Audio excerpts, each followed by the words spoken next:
This is the E-Commerce Edge podcast with your host, Jason Greenwood.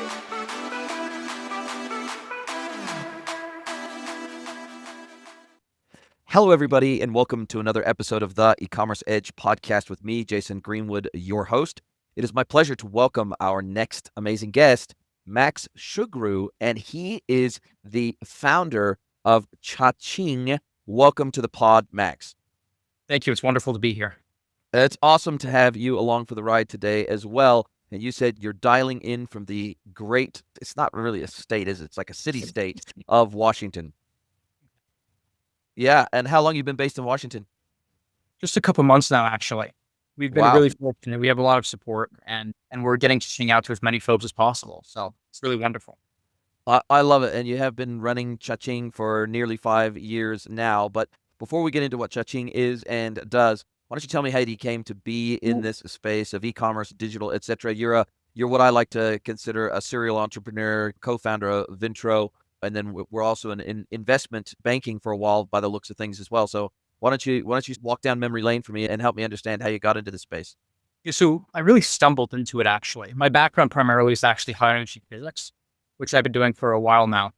And what I think we really stumbled on here is something that looks almost like finance and looks almost like physics, but it actually is just commerce and specifically advertising within the e-commerce space. And my sister had founded a company a couple of years ago, Vintro. And what it really fundamentally did was it connected procurement departments from major companies with sales departments at other companies. And there's a lot of budget that goes into those relationships. And as we started to build that company out, and thankfully, what we started to see was that there are actually a lot of parallels at a very high fundamental level between that company did and what Google did. And it sounds so strange because they're some polar opposites. How can advertising and procurement and anything else be so similar? But if you think about what fundamentally happens when you go to Google and you type in a word like shoes, Google looks at that and says, this person must want to buy shoes, Nike, whatever it is you type in. They turn around to the open advertising markets, or in Google's case, in closed open advertising market, and they say, who can fulfill the demand for this and who wants to put themselves in front of this person? And that's actually very fundamentally similar to what we were doing with procurement. We made the relationships of procurement, and along the way, what we really realized was to change people's behavior. You actually have to pay them. And it's a very fundamental idea. If you go to a restaurant, you pay people to change their behavior and do things they normally wouldn't do, and they come and they serve your table and wait staff, and they cook, and everybody does things and they change the behavior. And when we looked at the advertising market, we realized that there was actually not a lot of this going on. And instead, the advantages that were being offered to consumers were very soft, intangible benefits. It's relevancy in Google's case. It's relevancy in Meta's case. It's entertainment, perhaps even. But if you really want to change somebody's behavior, the number one best way to do it is actually to pay them, especially to go and experiment with something they haven't tried before. If you're a new brand, this is the best way to come out and get customers. And so that's how we stumbled into this. It was a bit of a roundabout way, but we really stumbled on some gold here. We're really thrilled. Wow, absolutely incredible. And all transparency for the audience, we've never done a project together. We've never worked on Chaching together. I've never used the Chaching platform before, but so I have to just go by what's on the tin on the website, so to speak. And at least as far as I can tell, and I'm sure you'll correct me if I'm interpreting this wrong, I feel like Chaching is a modern take on an affiliate platform. It's on an affiliate network. It combines some elements of a marketplace like an Amazon, and it combines some elements of a modern affiliate platform / affiliate network. And as a result of that, for the most part, at least from what I can tell, it's mostly brands as opposed to just retailers that make a good fit for you guys. It's the brand owners themselves that are wanting to sell direct to consumer, or at least as direct to consumer as they can. And instead of having to pay a marketplace like an Amazon a success fee, a listing fee, all these whole range of fees, an FBA fee, etc., they're like, actually, if we can go direct to consumer via a platform like Chaching, we can fulfill directly out of our own DCs, direct to the customer's door, but it's just another route to market for us. And instead of having to pay performance marketing, instead of having to pay marketplace fees, we'll pay a fee to Chaching for securing the customer for us. And then effectively what it looks like Chaching is doing is sharing in the referral fee with the customer. So it's taking a percentage of that referral fee and saying, look, we'll keep a part of it because we made the introduction, but then we're going to give the other percentage of that to the customer up to a certain value in the form of a discount on the product or in form of a rebate, for lack of a better term, on the product themselves. And that's the incentive for the customer to buy, is to get better pricing. The incentive for you to make the introduction is your cut of the referral fee. And the incentive for the brands are a more direct route to the consumer as opposed to having to go through the traditional gatekeepers of the web. It's fascinating. That's how you see it. So the best way to understand Chaching is that it's like Google. If Google gave their search revenue to their users, and fundamentally, that's really what's happening. So if you think about the affiliate world, and that's where we started at, the affiliate world is obviously much smaller than the search advertising world and digital advertising in general. And there are a lot of reasons for that. But the primary reason that we've really honed in on actually comes from competition. So if you go back in time to around 2000, Google's number one innovation was really the quality score, because pre that, search engines, of course, were plagued with the issues of you were just showing ads based on bidding and not based on relevancy. And Google's innovation is the quality score. And what it opened up was the floodgates of people coming into digital advertising, because suddenly you could really do targeted advertising. What happened was those CPCs and CPMs started off very low. If you remember back in the kind of glory days, you could buy a CPC for like a set. It was incredible. And what's happened is progressively over the years, competition has really kicked into the market and pushed the rates up. And that hasn't been purely organic. Google, Facebook, even Amazon, they've really turned the screws on advertisers to juice out as much as possible. But the reason that those rates have gone up fundamentally is really competition. And so when we position ourselves to consumers, we always want to give them the best offer possible. And because of that, we come out with a search advertising model where people come to us and they can now type in whatever brand they want. And from all the retailers in the world, everybody's submitting a live bid on that product. And we don't make it so complicated for the advertisers where they almost have to work with a DSP. We can do that. Instead, they have to give us a target ROAS, and we basically either meet that or we far exceed it, which is oftentimes what happens.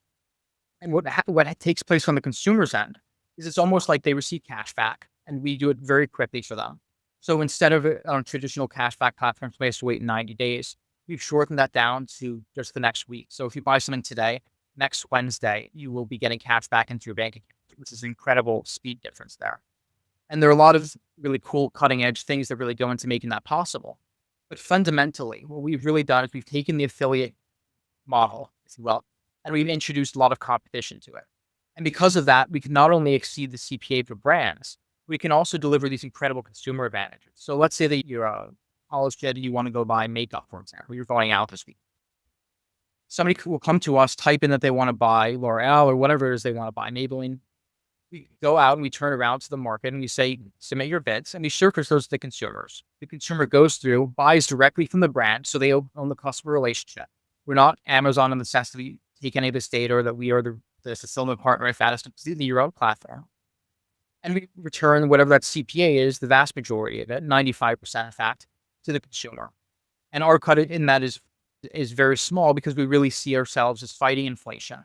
And really at a time where consumers are so pressed and brands are forced to actually raise prices on their consumers for a whole bunch of different factors, us being able to take such a fat bit of margin and give it back to the consumers is such an impactful thing that people just fall in love with it. So we're super grateful to our customers. Hopefully by the end of this, you're going to be an avid. And the two things that immediately leap to mind for me are that the only products that feel like they would work on your platform are the only products that seem like they would drive enough traffic and see enough demand are name brands that people know and already love. They've already got name recognition in the market. We're not talking, you're not going to list a whole bunch of white labeled stuff like what you would get on Shein or Temu or some of these other third-party marketplaces that are direct shipping from China, no-name brand products. It feels like these are mostly considered purchases, more products that are pitched more at the mid to upper market as opposed to just the bargain basement. We're competing on price products, brands that are kind of household names, so to speak, and already have demand in the market. And it's now about how can we leverage that demand to both get traffic to your website, but also to get traffic for the brands where maybe they're going to have a real challenge in selling direct to consumer through their own D2C website, but they want to find a more direct route to the consumer and they want to, save margin in the process. They want to capture the wholesale and the retail margin in the process, or at least as much of that as they possibly can. But I would have thought that the business challenge for you is you still have to figure out a way to drive traffic to your website, which is the Chaching website and platform and app. So there still is a cost to doing business for you. And so therefore the question is, you're competing against the Googles of the world, but Google has a significant percentage of the world's web traffic and certainly search traffic. And although they're being put under pressure by ChatGPT pretty quickly here, the reality is they still own the lion's share of web search traffic, right? And so they've got the essential eyes on the prize, so to speak. And therefore, that's why advertisers are willing to spend so generously to try to get some of those eyeballs on their ads. And so how do you deal with the challenge of having to drive traffic to your own property in the first place to make it even valuable to the sellers? So two things. One is the most direct way that we get to consumers is actually not through our own platform, but through partners. So what we found as a really amazing way to bring Chaching and the technology out to consumers is actually to partner with people that already had user bases. And so typically this brands will pursue an influencer strategy. Through all the different ways that people do, they try to achieve that end goal. But there are a lot of brands and platforms out there that are really only capable of doing, for example, brand marketing instead of really performance marketing. So if you think about the very traditional platforms, so those are like news services, for example. It might even be a platform like Reddit. There are so many of these, Snapchat, where performance is not really the number one thing that people are doing. Instead, it's really awareness and brand advertising. And we partner with platforms like that to bring this performance marketing solution with an incredible consumer benefit to their user bases. And we split the economics with them. And so far, we've had an incredible reception. And I won't spoil too much because we have some things coming out over the next week or two. But we have some amazing user bases that are going to be integrating this technology where we white label the platform essentially to them and they deliver it to their audiences.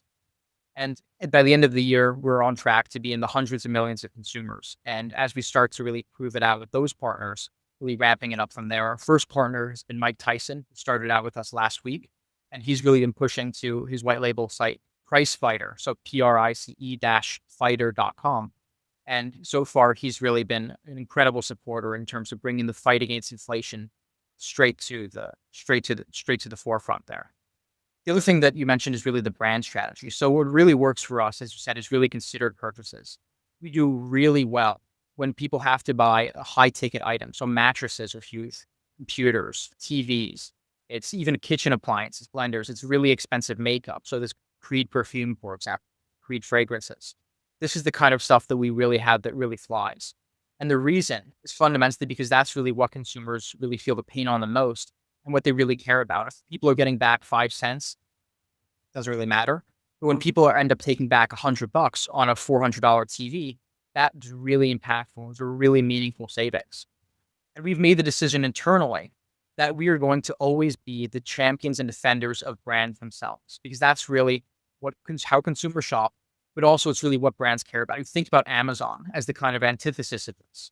They've made the decision that they're going to be incredibly anti-brand and they're going to pump the market full of very cheap, very low quality stuff out of China and Southeast Asia and wherever they can get the best prices on non-branded things. And I think that what Amazon did is there's definitely a place for in the world. There's a place for the Temu model. There's a place for the Sheins of the world and all that. But what we have to really focus on, and what we do focus on, is really promoting brands. And we also see ourselves very much as champions of not only small businesses, but of nascent brands. Because if you think about what happens in the world, Amazon is going to go and spend, say, $40 billion in Google marketing per year. And Google, I think, has had now to change some of their algorithms to actually demote Amazon, because here in the US, if we type something in, Amazon would dominate for all the first spots. They're just trying to basically win consumer mindshare and get top of funnel and just have them be really the first destination rather than having people go to Google. The net result of that has been absolutely terrible for brands. Because if you are a brand with a balance sheet that can't support $40 billion of advertising spend, which nobody can, clear, you have to put up the money up front into the clicks and into the views. And you are fundamentally fighting in the market against something with $40 billion. Now, we flip the model on the head. And what matters with us is not the upfront ad spend. What matters for us is actually the margin. And that means that as you get closer and closer to the brand, you actually perform better. And so brands can outcompete marketplaces. brands can outcompete pretty much anyone in our model because we don't charge the brand until after the transaction has been made. And because of that, there's no upfront spend. You don't need $40 billion going into clicks and views initially. And instead, all you have to do is set your target ROAS and you'll be charged for that after you already collect money from the consumer. So the consumer goes to your site, clicks checkout. Credit card obviously comes in T+2, say, for example. Shopify might be a little bit longer, but it comes very quickly. Only once you collect that money do we charge you. And so let's just take one of the products that you've got on your website as an example. I've got the Acer Aspire 3, 15.6-inch screen, AMD Athlon 320, 3020E, whatever, $249, whatever it is. Now, obviously, this is an Acer branded product, but the retailer selling the product is Beach Camera, right? So they're the advertiser, for lack of a better term. They're the one that sends you the product feed with their pricing. And so therefore, they are the lowest price for that same SKU. They are presumably the lowest price in the feeds that you've gotten from a whole bunch of these retailers selling the same product. And I almost think of your website like a shopping comparison website, but instead of showing all the people that sell the products and the price that they sell it at, you're like, okay, cool. We're a shopping comparison website, but we're going to show you one. We're going to show you the cheapest price for this product for that same matched SKU. You can then go and buy it directly off of that retailer, and they're going to fulfill it directly to you like they would any other customer that they acquire any other way to their website. Now, does Acer, the brand owner, pay you? Does Beach Camera pay you? Or do both pay you? So only the advertiser pays us. So in this case, it's Beach Camera, as you said. Beach Camera is the one that we have a relationship with that product, who has the best price. So that's what gets surfaced. And they're the ones who pay. We have brands that come directly as well. In that case, they're the advertiser and come and they can pay, and that's totally fine. Yes. We really are agnostic in that sense. We can handle really anything. What really matters, though, is that you are the best priced item in the market. And so when an item comes to us, we don't just surface it to the consumer, of course. We run it through a bunch of AI models that we've developed internally, and we run it through a bunch of other things. Ultimately, what we're trying to establish is really quality. Because if you think about, for example, what Google's quality score really fundamentally is, it's bid times whatever the quality score is, and that there are 1,000 things that go into that, and you can manipulate, and it gets very murky. With us, we really adopted the Amazon level of search. So they're two competing orbit. On one hand, there's Google, which is really bid-based and which is really relevancy. And then on the other side, there's Amazon, which took a radically different approach. And fundamentally, when Amazon started their ads, then it goes back to Amazon 89 and ClickRiver, and then eventually merged into what it is today. But Amazon's approach fundamentally with ads was first solving the problem of we have 20,000 pairs of jeans. What do we surface? Somebody types in jeans, which one of these goes in? The other thing that it really solved for that was really the margin question. How much margin can we actually extract from these merchants, force everybody into that? And that's not really what our model is at all. So if you look at the product you're looking at, there's also a community buying aspect to what we do. And what we realized is that number one proponents of this are really our customers. And so if we can drive a certain amount of orders to a store, we should be outperforming their expectations. And the brand can offer bonuses based on that. And so what happens is, as we drive more and more users to a store, the amount of margin that we will pass through to the consumer actually increases. And that can really incentivize some amazing sharing taking place. And that sharing also feeds into other things. So if you think about Liquid Death, a really amazing brand. When Liquid Death was starting on Amazon, they had to actually redirect all of their D2C traffic over to their Amazon webpage. And the reason is because in the first month, Amazon looks at that as a trial period. And then they say, you are driving X amount of sales, you must be a good product. And we adopt a similar view, which is if you drive a lot of transactions, you must have a good product. And we surface you higher, you don't have to bid as much. And that takes place because people really trust some retailers, so they don't have to do as much. It really works very well in terms of market dynamics. But it's really that fundamental model of us really pushing traffic to brands in a way that everybody can be happy with. Consumers can be thrilled because suddenly they're not forced to pay almost a hidden big tax, if you will. That tax is being returned to them. On the flip side, merchants can derive a lot of activity on their platform and even off platform in terms of online communities where people are sharing, telling their friends. And then the real people who are in the middle of this transaction, if you can almost think of them as middlemen, which are typically Amazon, Google, and Facebook, they've really perfected the model, but now it's time for revenue to really be given back.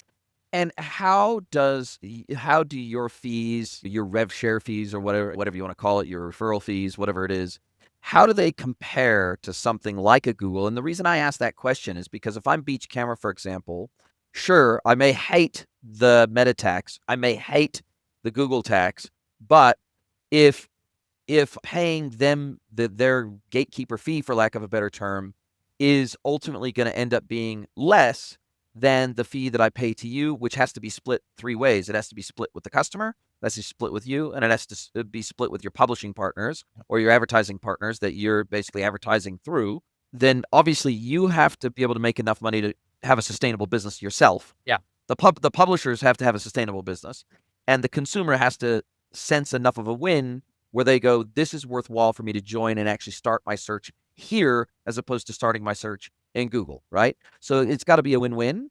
And Yeah. so from a retailer perspective or a brand perspective, depending on who's actually listing the goods for sale on your website, and presumably the brand could in theory always beat all of their retailers' pricing, but they got to be careful about that because you don't want to alienate your retailers. And so there's a natural tension there about going D2C, right? Like when you start to discuss the value prop to somebody like, in this case, Beach Camera, what is the value prop discussion that you're hitting them with? And how do you even identify a Beach Camera as a potential partner in the first place?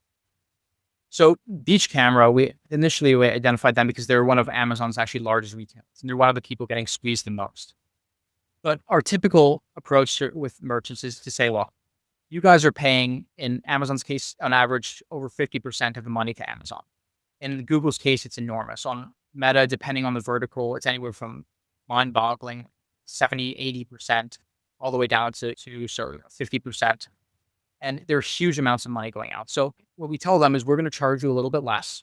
We're only going to charge you for success, and we're going to help your customers. And between those three prongs, we have a lot of very positive responses. What brands fundamentally want are transactions at a low cost. And there's always the trade-off between margin and volume, right? If you're willing to juice your margin, you can get large volume, and that's where the world is really settled. But on the flip side of that, we really offer people the ability to control that very granularly. There's not a lot of guesswork involved. And that comes through our arrangements around things like community buying and volumetric, we call volumetric pricing internally, which is what I described earlier. It also comes by the fact that this is adopting almost the best parts of affiliate and the best parts of search where you're only being charged after the fact. So there's not a lot of ad wastage there. In fact, there's not. If a return gets made, we'll actually credit you back the ad spend. So there's really no loss. You don't even have to account for that when you're doing your media planning. And so we've done it really as much as we possibly can to make this as friendly as possible for everybody involved. In terms of the economics, so what we tell the brands is obviously you only get charged after, but we really run a very judicious company internally to really reduce costs. We don't build rockets. We don't try to put things in space. Amazon or Google, we don't run anything crazy. And so for us, we only have to take a very small amount. And for the brands that we partner with, a lot of them are typically running on what are typically dying budgets in brand and are forced to move over to the performance advertising. And so we have relationships with them where we are able to really help them get that up and off the ground. And ultimately, what we want to do is really pass as much of the value. First of all, reduce the CPA that brands are forced to pay. And on the other hand, give as much of that as humanly possible out to the consumers. And so we take just enough to keep the lights on. And that's really how we decided to run the business. So we're thrilled to be able to do that. And if we think about the mechanics of how this works for the customer and for the merchant, is it similar to how Rakuten or Commission Factory or any other platform vendor would typically set this up? You've got some form of UTM tagging, then you've got some form of piece of JavaScript on the website to where when a transaction completes, then you get the credit for sending the sale opportunity for them, or is it automatically behind the scenes applying a referral code behind the scenes in some fashion? I guess it depends a little bit on which e-com platform the merchant runs on how you approach that. But from a mechanical perspective, how do you make sure that you and your customers get credit for the sales that you drive?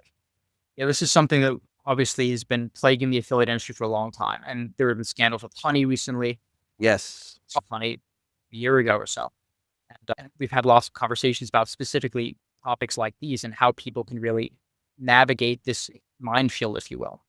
And so what we do is we directly integrate into Shopify. So if you go to our platform at the bottom, it says, let's say, connect your store on Chaching.me.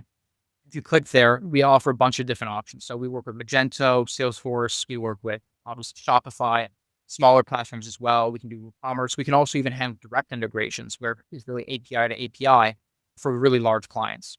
So in the UK, for example, is an example of that. There are a couple of big stores, I should say, that will take that option. But what's really important for us is that we absolutely know what's taken place and we can really have great attribution. On one hand, there's the attribution around impressions and there's clicks, which are obviously important for brands in terms of exposure, but not what they're being charged on. And it's funny because we do that, we actually have to also be very careful with data quality. So you think about normal, say, take a DSP. It's very important that a DSP have good data quality from the merchants because they're being paid on a click and on a view. And if somebody clicks or sees an ad and there's nothing there, the brand is paying anyways. That's not the case with us. So we've stayed away from very typical affiliate platforms for now. We're talking to some of the big ones about how we can navigate this in a very sensible way. But what's really our North Star and gold metric that we will always kind of maintain is the data quality. And that, of course, includes data feeds, but that also means the attribution. And so we also have, if you think about how an e-commerce transaction works, another innovation that we have is there are two things that take place when a transaction happens. One is there's a flow of e-commerce data. And the second is there's actually a flow of payments data. And it turns out that the payments data rails are infinitely better because they're built to the 5.9 standard. Like this is the MasterCard transaction API, the Visa transaction API, Amex's transaction API. And we have very deep relationship with those companies through things like our advisory board, where we're actually able to leverage some of that data to not only go and backtrack and figure out what exactly took place and where the transaction came from, but also really just have very granular insight into other things. So customer service, this becomes a really big deal for us to be able to have such incredible data quality. The other thing is even on fraud prevention. These are really big topics in e-commerce that we're able to really have a really great weapon against. And all of this takes place without really any merchant involvement. So there's no extra effort for the merchant. There's no more agencies in the middle trying to figure out what took place. The platform is built to such a high degree of fidelity around data that everything can work really seamlessly without any effort. So really phenomenal. We have a great tech team, and it's one of our North Stars. And I guess that then, because I've worked inside brands that had massive challenges with affiliate networks, multiple affiliate networks claiming credit for a sale, and then having to dedupe them and having to submit documentation to prove that it wasn't correctly attributed, etc. So that becomes a pretty big selling point for the merchant. Definitely, I can totally understand that.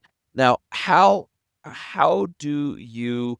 First of all, I'm guessing that you can take like a standard Google Shopping level data feed, and that's enough of an integration to get a merchant up and running with you. Yeah. So integrations with us take 10 minutes at most. It's not even a level where on Google, sometimes you might be dragging things around or you have to go set up a merchant center account and then go. There's no mess involved.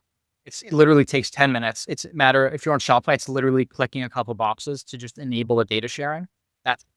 And then as your catalog updates and it goes out of stock, you don't have to worry about it. If something is soon, you don't have to worry about how to manage that.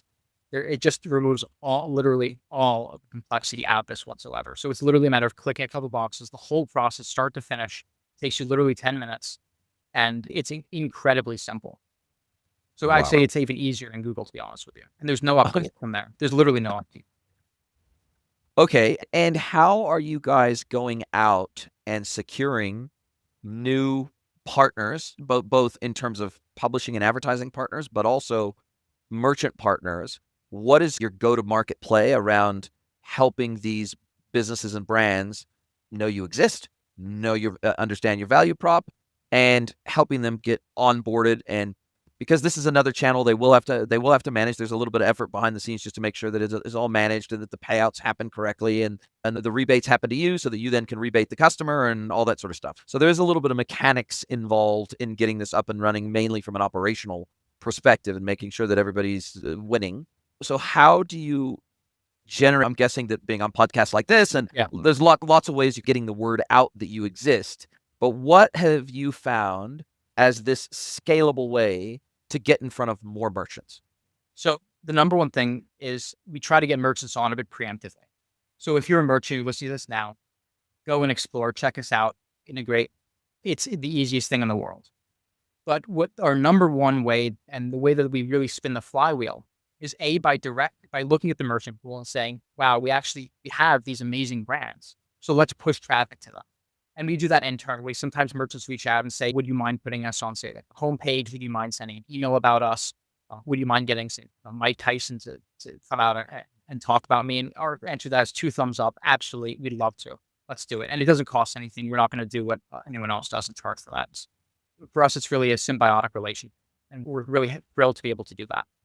But the other thing that we really do that's been really successful for us is we actually, because we have granular search data, we know who's searching for things, when they're searching for things, where they're searching for things, even how we're searching for things. So is it a brand search or is it a product search? And what are the dynamics there? We're actually able to go through and say, okay, this is the number 1, 2, and 3 most popular searches this week. Now, who in the world can fulfill this demand? And then we reach out to them. We'll send the brands an email and we'll say, look, we have searches yesterday for for this thing that you sell.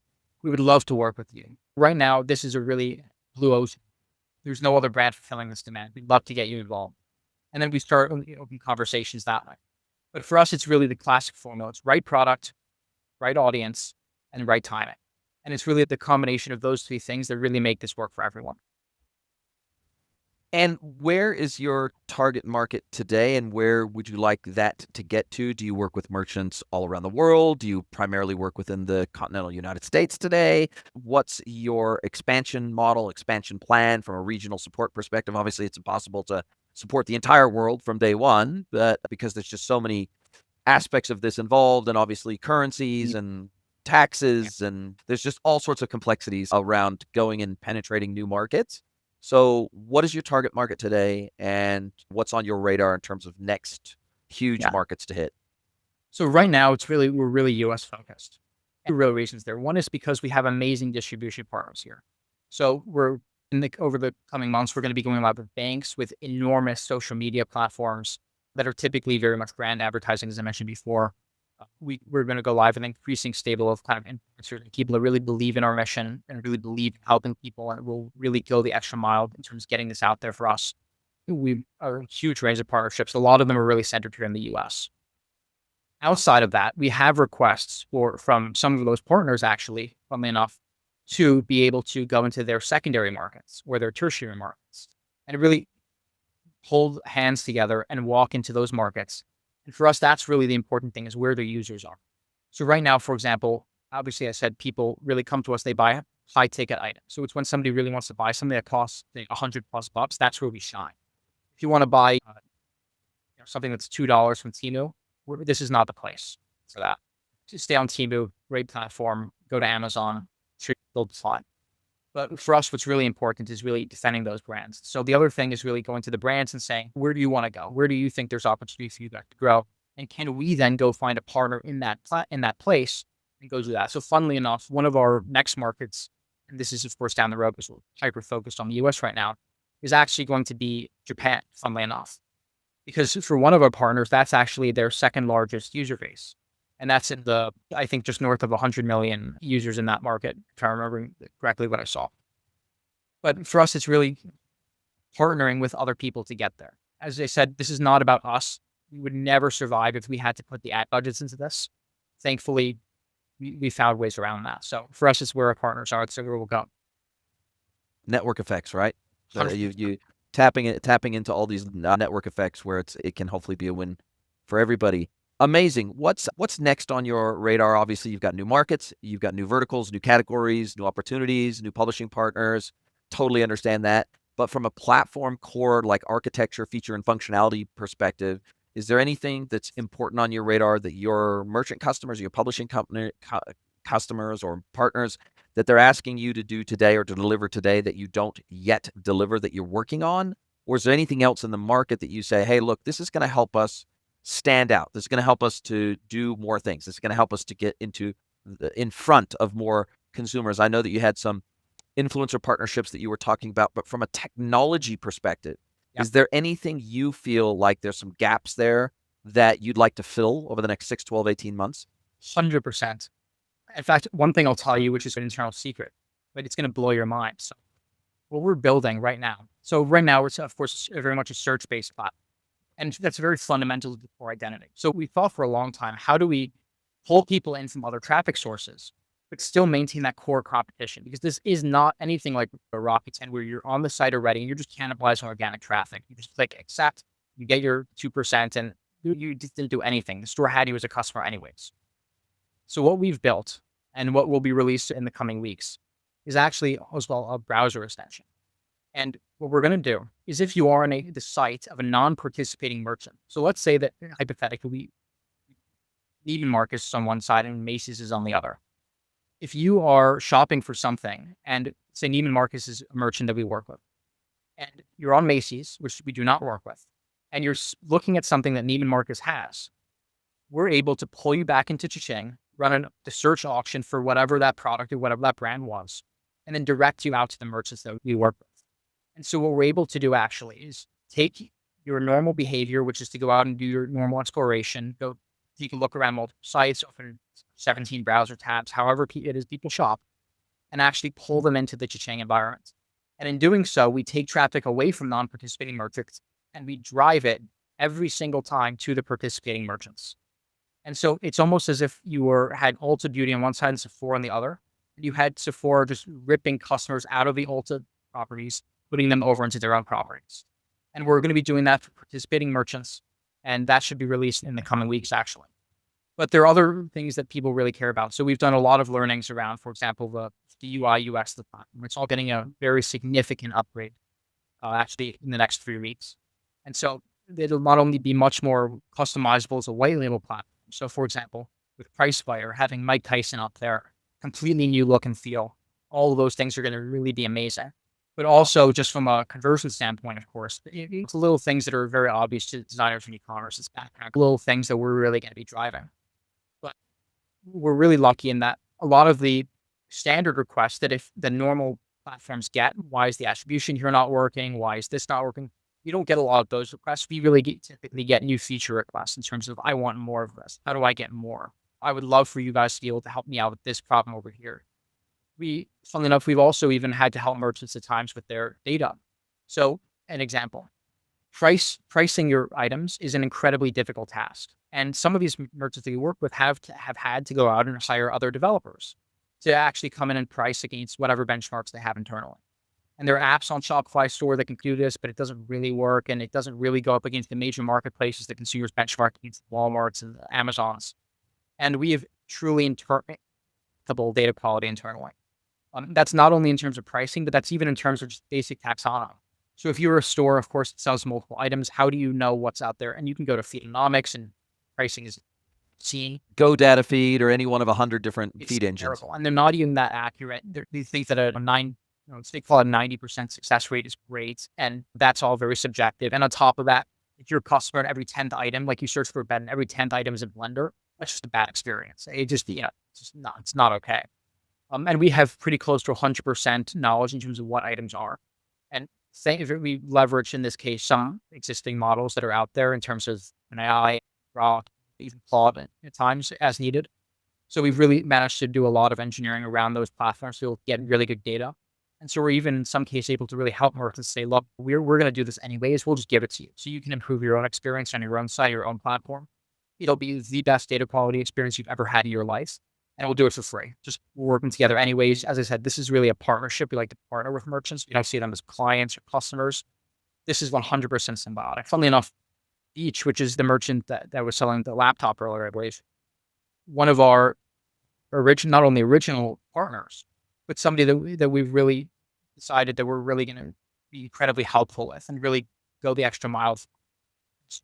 Whatever they really need, we answer and we get in an hour and we fix whatever they need. So we're really fortunate to be able to have those really deep connections and those deep relationships and forge that. Incredible. And do you think that if I was to imagine the prototypical perfect merchant partner of your platform, is it going to be the Best Buys and the Walmarts and the Targets of the world, or is it going to be the second tier retailers that maybe have multiple locations, they have pretty good penetration and reach, which means they're doing enough volumes to get good deals from the manufacturing suppliers that they work with? Like, where are you finding Like, what are the characteristics of the prototypical perfect merchant partner to work with? So we made a decision originally first to go after marketplaces.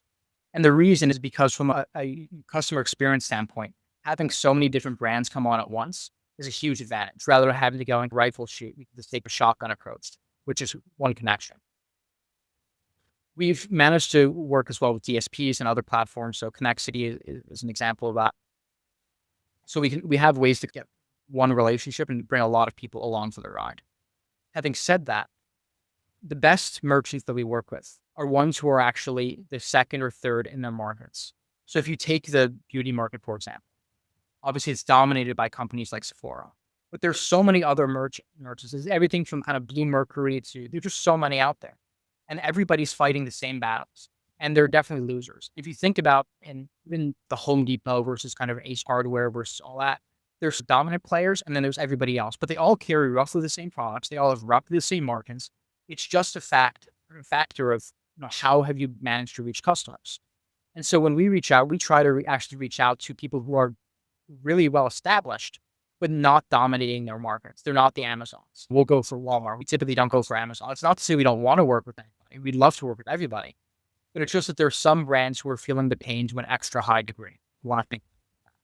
There are some brands who, despite the fact that they have incredible recognition, despite the fact they carry incredible products, have just lost the war on search, lost the war for being top of mind, just lost the war for the customer's wallet. And there's absolutely no reason that should be the case, especially when they have done so much phenomenal work around merchandising and their catalog, and even frankly, around brand recognition in a lot of cases. It's just not top of mind, but you can move on.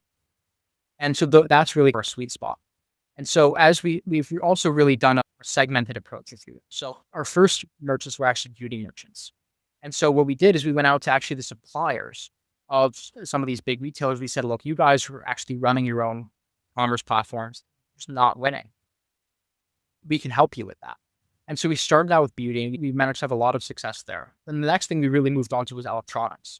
And that was partly actually driven by two things. One is because people were searching for those things. And the second is because some of our partners were saying, this is actually, when we look at our audience, we think that this could actually have a super high overlap. And so we actually went off into electronics. And that's where we started to work with companies like that, again, Beach. And as we started to really dig into that category, we also started to go after other players in that category that are the winners, if you will. So it's the equivalent of maybe working with Dell on their laptop division instead of going after it. Again, great product. And there is actually, it turns out, a price that we can pay that will make a consumer switch behavior between products. That's a very fundamental, actually, this is a very interesting. So fundamentally, the question that we're asking is a reframe. Instead of how much do I have to pay Google, Facebook, or Amazon to go and drive me a conversion, the fundamental flip is now how much do I have to pay a consumer to pick me over my competitor? And that very fundamental flipping of the question drives a lot of the decisions that get made around what we show, how we show it, who we show it to, and everything in that realm. And really by focusing in kind of on that, we managed to smooth it out. Does that make sense?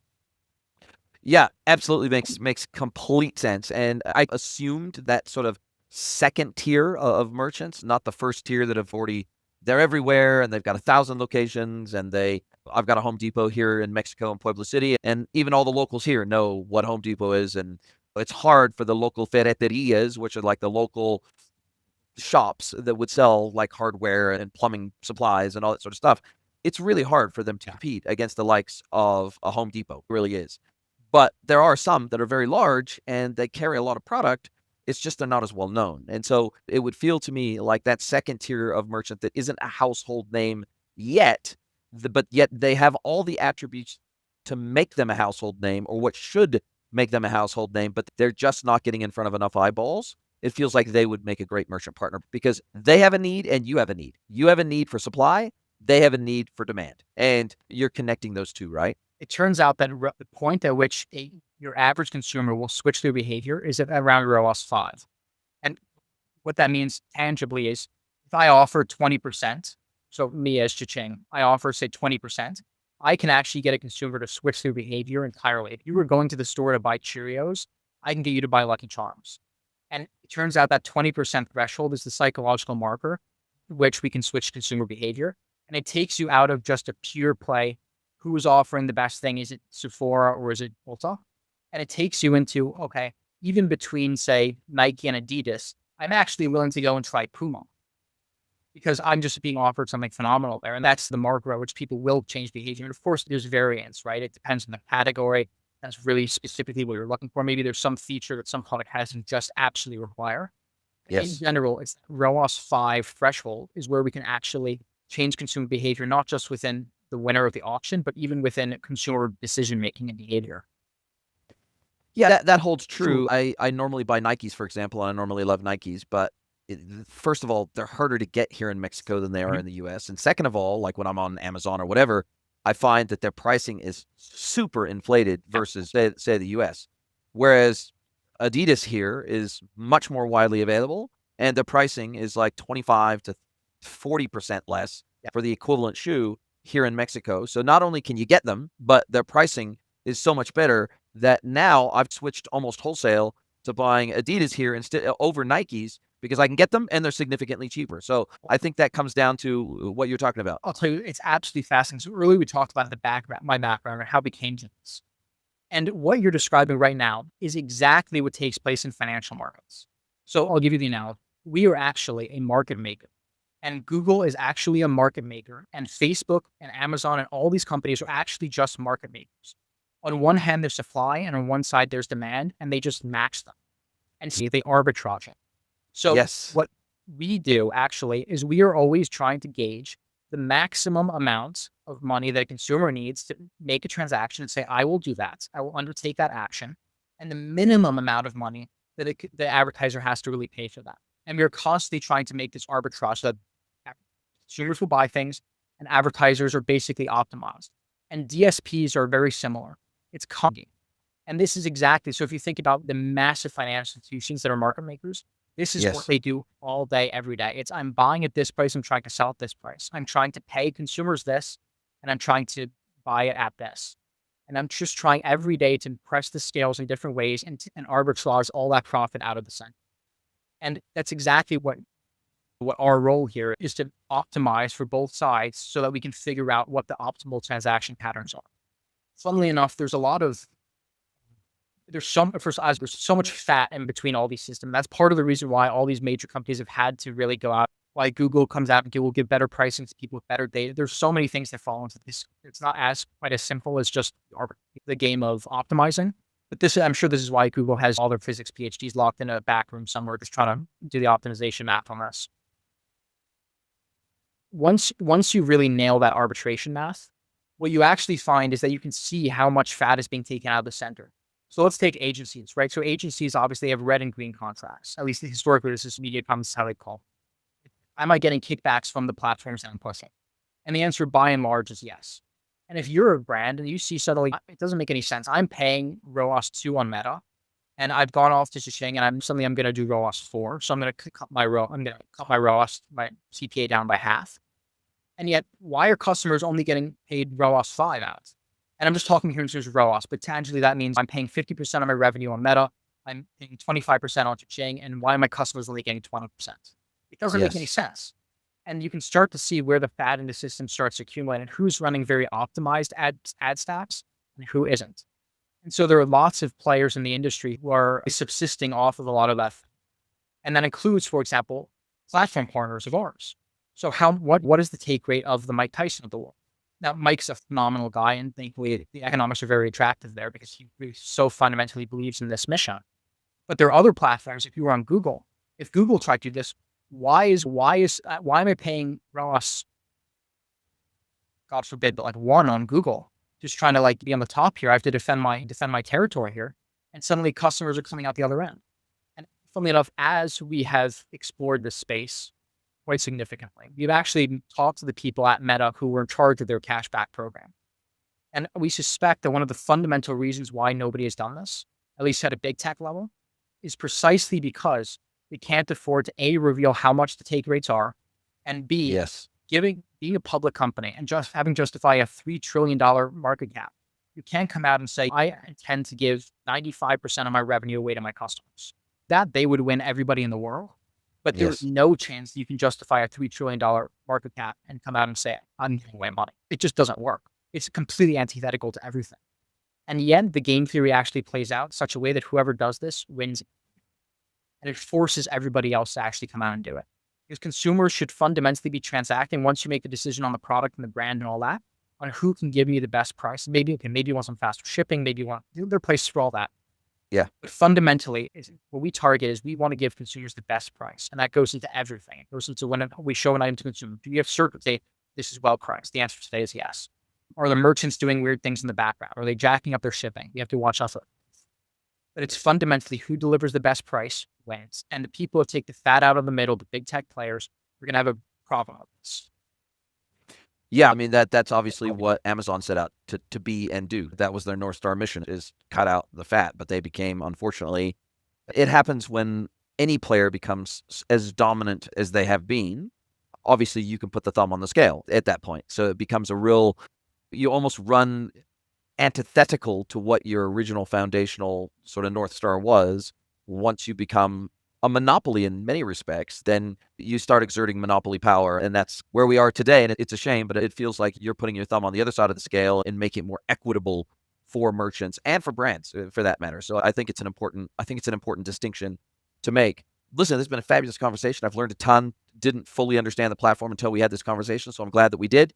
What's the best way to get a hold of you? I'll put a link to your LinkedIn profile and to the Chaching website in the show notes. But other than that, how do you like people to reach out to you, get a hold of you, and have this conversation? Honestly, shoot me an email. It's max@chaching.me. Super simple, just max@chaching.me. And connect with me there. I manage the inbox myself, so I'll see all your emails coming through.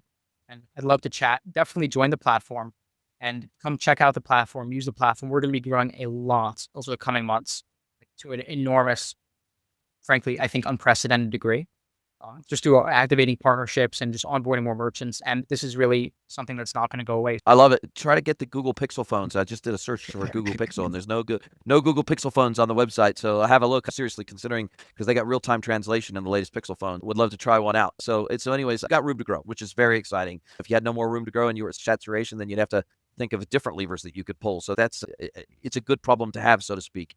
Now, as we do come down to the end of our time together, this is where I get to flip the script. I get to hand the microphone over to you, let you ask me one question. Any question you like, can be personal or professional. Max from Chaching, what is your question for me today? What are we missing? So you've heard the kind of the all about the platform. I'd love to get your thoughts, and I'd love to know, in your opinion, where should we be looking that we perhaps aren't looking at? And that could be anything. It could be, or is there something very granular? Is that a merchant in a vertical that we really need to work with, or is that could be something much more macro? Do we need to be moving into a different space? Or, for example, cars or something we're going to be actually onboarding to the platform. Should we be looking at this in a different way? Yeah, look, I don't know all the categories that you're in. You got 3 here. I don't know if you don't have anything to do with pets, for example, at least as far as I can tell. Massive growth category that I think you should really take a long, hard look at, because just pets is wild, and what people spend on pets is wild. So I think that definitely is. There's probably some other categories too that I would think: outdoor home garden, barbecues. I think you have some of those elements, but maybe not all. Yeah. There is some really good sources of Amazon data out there around their top categorization. There are some platforms out there that really track that to a pretty granular level. I'm sure you have access to that data anyway. So I'd be looking at trying to figure out these biggest retailers, these biggest marketplaces, because marketplaces are still the fastest growing channel for brands today. And that's true not only in the B2C world, but also in the B2B world. So I would probably be looking at what are the major marketplaces doing in a region? What are their most popular categories? Then I would also be looking at, can we capture, instead of just the retail market, what can we do for B2Bs specifically? That's an entirely new market for you guys. And it is a much bigger market in terms of total GMV value. It's like 100x the size of retail. And so I think from a manufacturer and a distributor perspective, selling to dealers, selling to manufacturers, selling to distributors, selling to dealers and retailers, I feel like there is an opportunity here for you to even take on platforms like Fair and some of the other wholesale platforms, the platforms like Jor, platforms like that. I feel like there's an equal, if not larger, opportunity in the B2B procurement world. That's fascinating. Thank you so much. Are you a B2B or D2C e-commerce merchant? Then head over to greenwoodconsulting.net to learn how we can help you scale your business.